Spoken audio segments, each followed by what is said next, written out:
Greetings, my name is Yankai and welcome to an episode where we explain to you about the things you can invest in Singapore River and a brief history of the Singapore River. Before the arrival of Stamford Raffles, the Orang Laut were the earliest known inhabitants around the river mouth.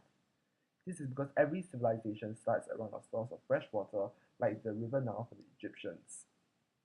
On the left bank of the river in 1818, the Temenggung up village.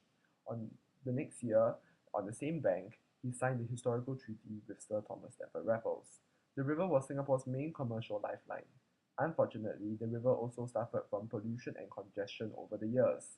From the initial days of flourishing trade and activity, the Singapore River had become heavily polluted. Now, however, as the river becomes incapable of handling large cargo ships, the trading activity moved to Keppel and it made way for the Singapore government to clean up the Singapore River, and it was a success. Residential areas alongside the river were also moved and the river is now part of the central business district.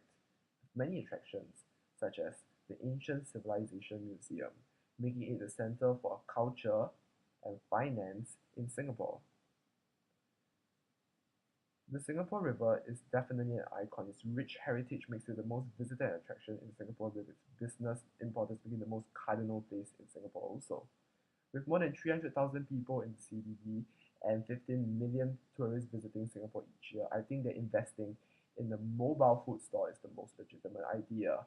This mobile food store would sell local food such as popiah and nasi lemak at a price which is comparatively cheaper than the food courts in CBD shopping malls. The main target would be tourists and people working along the Singapore River as well as employees in CBD.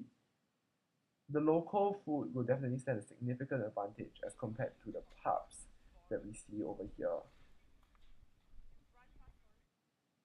As we first of all are saying local food, tourists and Singaporeans alike would definitely prefer eating local food. Making a mobile food store also means that we can lower our rental costs and thus provide relatively cheaper food.